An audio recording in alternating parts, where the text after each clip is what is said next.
What's up, world? Talent Typhoon here, back with another Nintendo Moving Forward, where today we are going to be talking about something that has recently happened with one of Nintendo's biggest IPs in Pokemon, and we're going to be taking a look at what exactly has happened and what we can expect from this moving forward if we continue on with this trend. If we look at the Pokemon 25th anniversary concert that actually happened last week, that was a major event hosted and marketed by the Pokemon Company themselves, pushing it out for all of the Pokemon fans for their 25th anniversary, which was not actually the biggest event that actually happened for Pokemon that night, even with all of the marketing expenses that Nintendo and for Pokemon had put into the event in order to push this out. It was, as a matter of fact, Logan Paul's first edition base set booster box for the Pokemon TCG, which was an amazing break where he pulled a lot of amazing cards. Yes, I can't deny it. And if you look at the prices today on some of those cards that are flying off the shelves, it doesn't even make sense anymore. You're handing over houses in Beverly Hills at this point for one PSA 10 Charizard first edition. It's absolutely insane. And we're going to be looking at the Pokemon TCG, where we started, how it went, how we got here, and what is currently going on with the market, because this is the first time in history where we've ever actually seen the new set that's supposed to be coming out on March the 19th is already sold out, even though they aren't even able to take any more pre-orders because the amount of pre-orders they allocated originally was reduced. So the people that actually pre-ordered are going to be receiving a call letting them know that they will not be able to pick up their product in stores. Now, if we look at Pokemon card prices since the very beginning, it has remained ultimately a steady increased growth as the years went on. When it first came out, when it was just the base set, and then we moved forward with that, they maintained their price overall for the first 5 years, slowly going up and up, with the main chase cards being, of course, the first edition base set Charizard, as well as Blastoise and Venusaur. And if you look at all the main sets that moved past that, like Fossil and the actual base set 2s, and then the Jungles, before we even hit the Neo Destinies in that area of the Pokemon TCG, those prices actually held pretty well where they were at, where it was. Once we actually move forward and we actually get 20 years later down the road for the Pokemon 20th anniversary that they ended up having, by that time, every card price has been steadily raising from hundreds of dollars to now thousands of dollars, to where if you wanted to buy a base set booster box, just not even first edition, you were talking about $25,000. If you wanted to get a first edition box, you're talking about $50,000, and that was at the 20-year price point. And then it slowly progressed down as you moved up onto a newer generation set, even though all of these are ultimately looked at as vintage now for the first half of seeing all of the Neo Destinies, Neo Genesis, and all of these amazing products that actually came out. Now we're looking at a 20-year price fixed point of around probably about $20,000 for that specific box as you move down, which is still an astronomical price, even though it might not touch the original base set boxes. Now, if we look at the overall availability of the product up until this point, we never had a point where we ended up having to be sold out of booster boxes, elite trainer boxes, tins, singles packs, just loose on a shelf. All of them were still available and ready to find, and we were still maintaining these price points. Now, at the 25th anniversary that we've had this major spike, we're going to be looking into what exactly happened on the 25th anniversary, which actually happened last week, even though, and still recent, we can go ahead and follow what exactly ended up happening. Now, if you look at card prices entering in all the way up before March of 2020, before all of the shutdowns began to happen and everyone started staying at home to quarantine, we can actually see that the card prices maintained steady rate, and they were holding strong at about 50,000 for the base set to 100,000. If you ended up having to buy it from a big name collector, you'd be ultimately paying their tax to say their name to it, which is free market economy. It's okay to do if someone's willing to pay it, even though it's tough to look at. That's just the way of the world. And winners will be winners, losers will go home losers on that one. And I know I'm not going to be able to pull any of those boxes anytime soon, so I know I'm in the same boat as everybody else here, trying to just find packs at this point. Doesn't matter how much money you seem to have, nobody even has it on a shelf to physically walk into a store and actually buy it. If you wanted to buy any product at all online right now, you're going to be paying 3 times MSRP and it's not even out yet, which doesn't even make sense. If you look at all of the booster boxes that are in the newer end, where if we look through like the X and Y breakthrough set, currently those sealed boxes are moving for about 6,800, moving up to progressively hitting a higher price point. And I wouldn't be surprised if you start seeing those hit around the 9,000, 10,000 price point come less than a month. I wouldn't even be surprised if you start seeing it, even though it doesn't really make sense for any of these newer generation sets to be hitting this price point, which they've never hit this quickly to this price point for these newer generations packs. If you look at what the last pattern was for the price point for where it is, those boxes should be sitting somewhere around the range of about $800 to $1,000. So we're looking at those price increases of about 6 times to 7 times the rate that they normally are. Now, this is actually, on the surface, might seem good for the actual Pokemon community, for the card collectors, as well as the franchise. However, if you look at Nintendo and Pokemon Company, they're still only getting the MSRP for their product. So they're not even making the money, making it worth it for this spike. Yet all of the money is being made by the big time investors that are throwing money into it, which it is their right and they can do it. But I do believe that they think that they're going to be staying in this as an investment, which they're going to be holding long term. However, in order for them to wait the 10 years that they're really wanting to hit their price that they're wanting to do, they're not looking at the implications of what they did to the market to get there.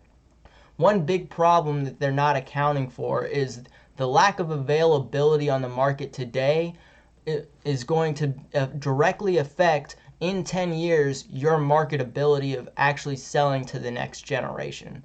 How are we even supposed to get to a point of having the next generation buyer if during the age that they were supposed to begin collecting and picking up cards and trading with their friends, how are they even supposed to have those experience to have the nostalgia to want to even pay you these tens of thousands for the card once they've finished college and they've graduated with their jobs? They're not going to have the initial spark that any of us had, which is all the patterns that we've currently seen up to this day. So now, moving forward, I'm not surprised that we hit this point, because once we passed the March 2020 date and everyone started staying home, it gave people time to research and different investments that could be made. Now, you could look at Pokemon cards as an investment. You can make money. Historically, it has been done, will always be done. However, you can kind of make the argument that right now, all of these prices are being artificially lifted. Because at the end of the day, if I buy a box and it's $20,000 and I'm standing here and I don't have any buyers for it, but I need to make it look like it is, what I could do is just hand the money to a friend, tell him to go on eBay, close out the deal, and then it'll appear to everyone that somebody ended up selling the box at the price point that they determined that they set. Now, it is very rare and far between that you'll actually come across people that actually even have the capital or power to even do this. However, within recent years, with social media marketing and all of the big investors coming out of the woodworks and putting an eye on Pokemon, it is now sucking the market straight out of the hands of the common average Pokemon card collector, or even anybody that is just a fan of the franchise in general. Now, if we want to continue moving forward with people even paying attention to this, we're going to have to make sure that we allow enough supply to hit the market to the younger generation. Otherwise, all of these cards that we have are only going to be valued to us, and we'll already have spent all of our time in life accumulating these cards to where we'll already have the sets that we already want, and everyone else who wants the sets that they wanted already collected theirs. So who would ultimately be willing to pay the prices that we're currently seeing if the younger generation is not going to be standing there to catch the ball? It is very important for us to be paying attention to this. Now, if we want this beloved hobby of ours to continue on and move forward and have a prosperous future of continued growth, it doesn't have to be it goes straight to zero.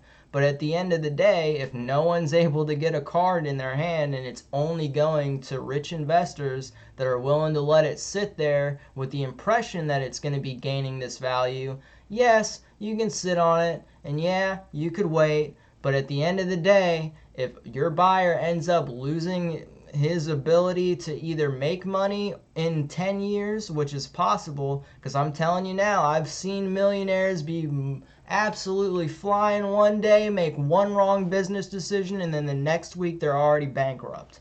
It happens every day in the United States and around the world, and this is not an exception to this. You must be careful when you invest your money in Pokemon cards, especially when you're seeing a bubble like this entering Pokemon, because that is what this is, and we will have the implications of a market bubble bursting once everyone decides to stop throwing a ridiculous amount of money that these cards aren't really worth. Because at the end of the day, even though the value is determined by someone who is willing to pay for it, you can artificially make it that way to make it look like something. And then say, for instance, I've done this, and I have a $200,000 card. I want to have it PSA graded. It comes back perfect, black label 10 PSA. Holy grail of cards. Okay, I list this for $200,000 online. All right, I may or may not get anybody to get it. All right, I'll take down my post. All right, I'll probably wait like a month, 2 months. All right, then I'm gonna put a $300,000 price tag, and I'm gonna let it sit there. Okay, I'm gonna let it sit there for a while, and then we're gonna wait another month. Nobody comes back. All right, we're gonna take it down. Wait probably about a year after that. Then we're going to come back, and then I'm going to ask $350,000. Now, at that point, it's going to appear as if there were none on the market. Now, you're going to see one enter the market because you weren't paying attention to the years prior. You're going to see, oh, wow, this card is worth $350,000. I'm going to watch it, okay? So what ends up happening? You watch it, and then next thing you know, you see somebody slide their card and make a purchase, all right? You don't know who that person was. The person selling the card claims they don't know who that person is, but that could be their best friend who they handed the money. It could be their best friend that just wants to do it, because at the end of the day, as long as you get 6 actual sales around that price point, you can actually make an argument that there is that value behind that card. Now, for the average person, it's not obtainable to do this. All right? But if you are a multi-millionaire, you can do this every day, not even realizing a penny has left your pocket. So this creates a very big hole in the market for them to move into, which they did, and they are happily there.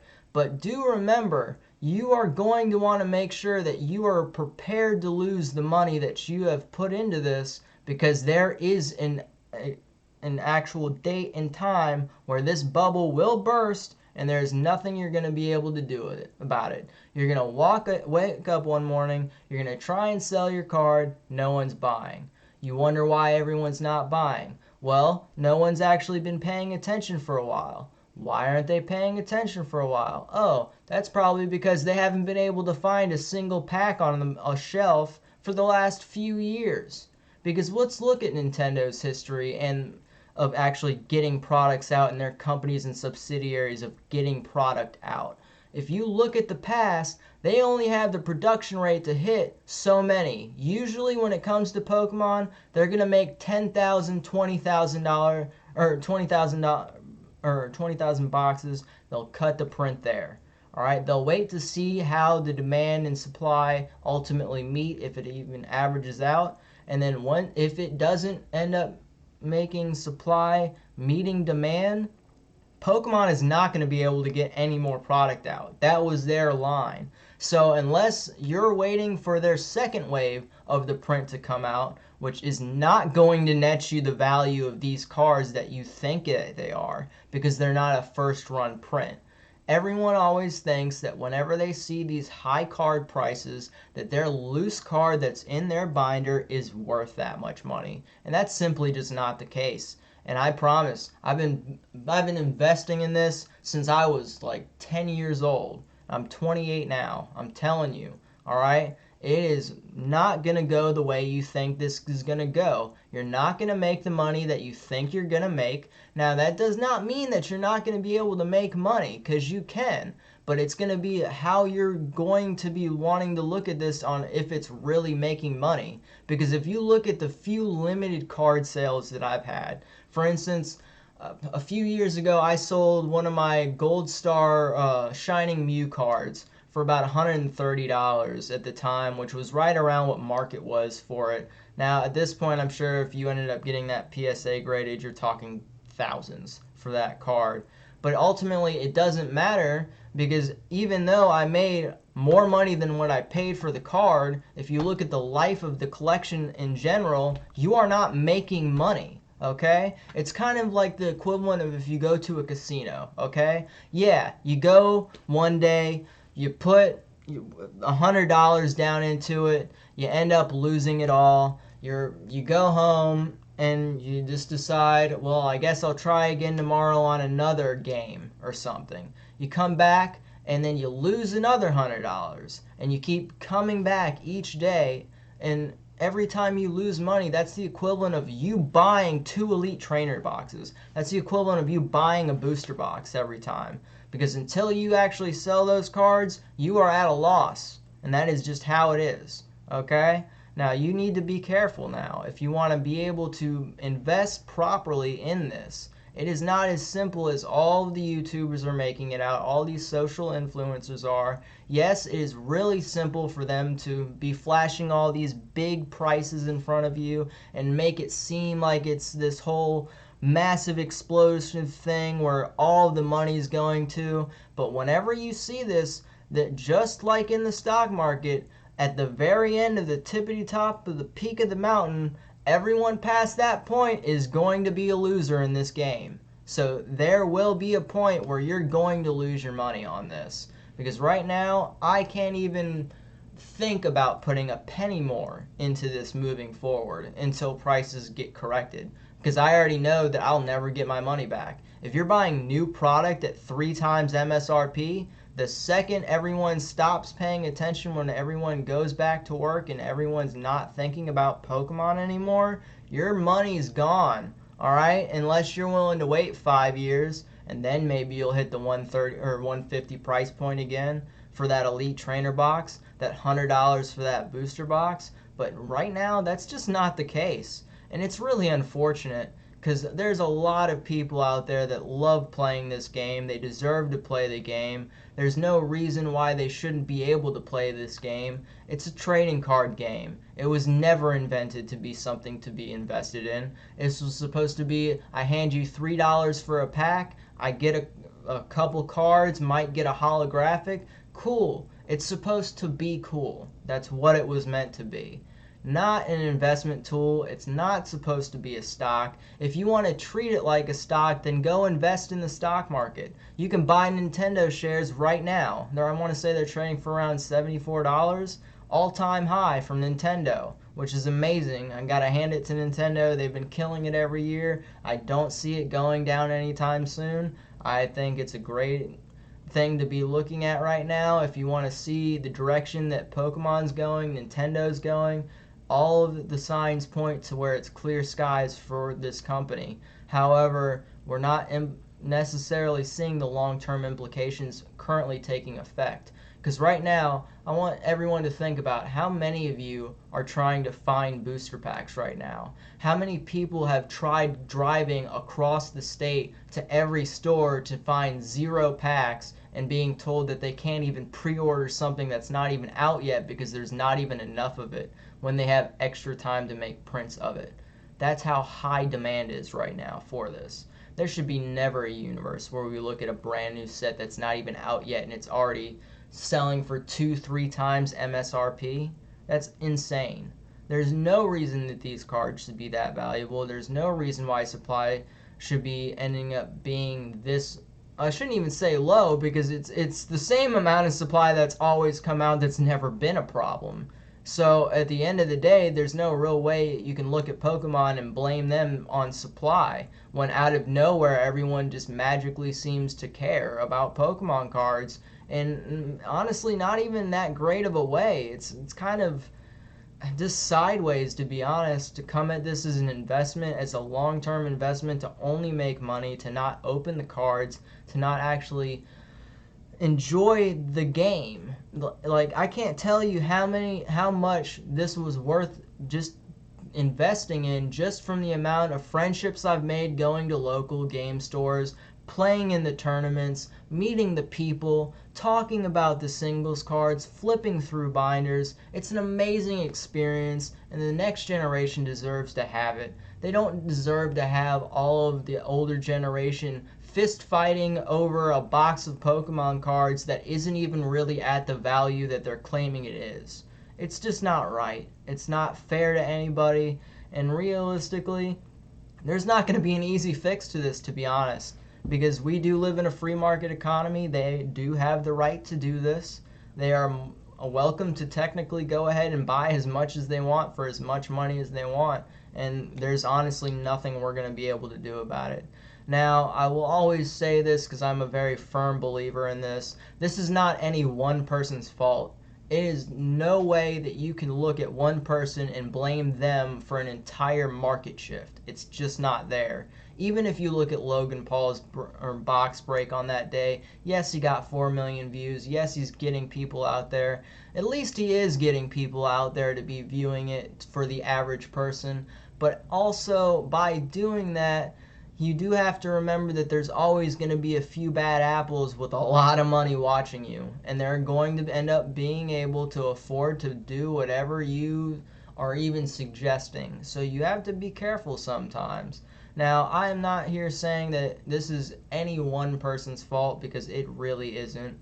As a matter of fact, I actually think that what Jake Paul was doing with that box break was coming from a good place in his heart. He just wanted to have fun. He never really meant for it to end up snowballing like this. I just don't think it is. But at the end of the day, when people with money start hearing other people with money are making a lot of money off of something that's simple, quick, and they can just get it done without even really having to think about it, just buy it, gets here, put it in the corner, sell it, put it on eBay, send them on out, done deal. Alright?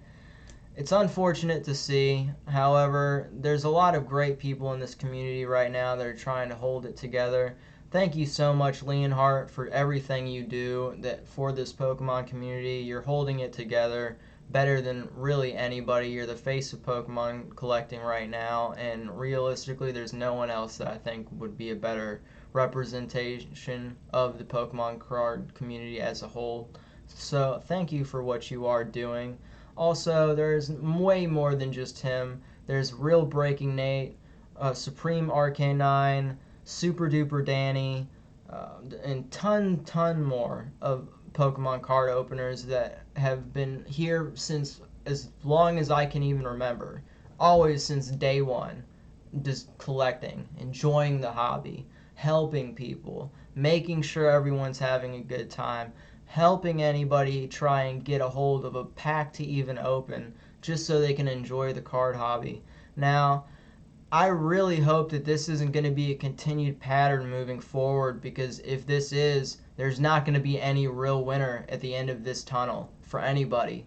You're going to end up making everyone who has a love for this game but might not have a lot of money, they're going to leave and go do something else. And it's going to be a shame, because these are good people. They deserve to have the time to do what they're doing with this hobby. And the fact that they can't and they're trying this hard, it really goes to show the spirit of the Pokemon card collector, of how far they really are willing to travel just to find a pack. And the fact that people are taking advantage of that is just, it's sad to see. That shouldn't be a thing. You should never be paying more than MSRP for these packs, especially new product, because you don't know what's going to happen to those prices. You really don't. I've seen sets come out, they'll skyrocket in price, $100,000. Next set comes out, doesn't do anything. You'll see it sit at that price forever. Especially like if you look at the Sun and Moon base sets, really any of the base set for anything that came out, really just doesn't have a lot to it. It's really mainly there to introduce new type of cards, new play mechanics, which is what Battle Styles is. It's ultimately going to be showing you a new style, even though it might not be the newest one, but it is a Sword and Shield set that is going to be wanted, but it's not really meant for collectors. This set is definitely meant for the Pokemon card players that head out to tournaments, that are winning championships, getting those prize cards that are worth hundreds of thousands of dollars because they're so limited. Those are the ones that are doing that. Now, I am sorry to just continue to just go on and on about this. However, I see this as a very major problem that does need to be looked at as a whole from the community. Now, I really do hope that we can find a solution to where there's not any real true losers where people are getting wiped out here. Because anytime you're throwing around tens of thousands of dollars, you better be prepared to lose that, because it is a major risk on a risk premium that you should never have taken, to be honest. But it is your money. You can do with it as you will, invest it how you want. Winners will win, the losers will lose, but do not be surprised if you are investing in 2021 at these prices, and then next thing you know, you wake up and the money's gone, and you're left holding the bag, and there's nothing you can do about it. But that is all I have for you guys today. Please comment down below how you feel about this. Are you able to find packs? Are you even able to have fun at all with the hobby anymore? Because at this point, I'm at a hold. There's nothing I can do. I can't open packs for you guys. I've got a few of the McDonald's packs, but they're not real packs. They're really just the promotional pack to get the new generation in, which is a whole other topic to really be talking about, because even those cards are not safe right now. And they're already starting to show out videos of PSA graded 10s of all of these cards selling for tens of thousands of dollars, when realistically there's no way you can look at that card at this point and evaluate it at that price point. It's not worth it. Don't spend your money on it. The most you should be paying for even the rarest card in that set is maybe $40. $50 maybe if you're getting it at a local game store and you're trying to help out the local store owner. Then hey, throw them the extra $10. It won't really be any skin off your back. It'll help keep the store open during hard times, especially now. And make sure you also thank them every single time you walk into that shop, because right now they are taking a beating right now with all of the lockdowns that have been happening across the United States and around the world. Not even just the United States, in Japan, in the UK, everywhere right now. It's just really not easy for them to keep the doors open, because at the end of the day, we must remember that the people making all of this money on Pokemon, it's not the corporation of Pokemon, it's not the corporate entity of Nintendo, it's not all of these local game store owners.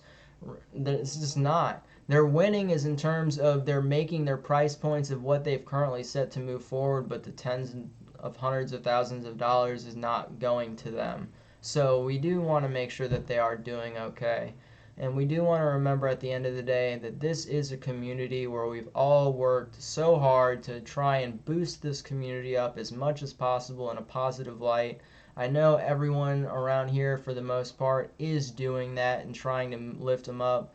Once again, I think that the way that things are moving. Even though it's exciting to see all of these videos and it can really boost your spirits seeing all these nice shiny things, at the end of the day, this is going to end up having a bad repercussions across the board for what we're doing. But until the next time, guys, make sure you leave a like if you like this video and subscribe if you want to see more. I will be trying to do my best to try and get packs for you guys to open. I'll be continuing to shiny hunt. If you want to try and find me, you can always find me at Instagram or on Twitter or on Twitch streaming, possibly if it's a streaming day, which I will post my streaming schedule in a video update coming next week, so that way you can go ahead and see what times I'll be streaming if you'd like to go ahead and hop in on that. And we'll probably even open up a few of those McDonald's packs on stream. So until next time, guys, I love you guys so much. I absolutely adore the Pokemon community. I hope there's many more years of flourishing, collecting years of everyone doing well. And until next time, guys, I'll see you later.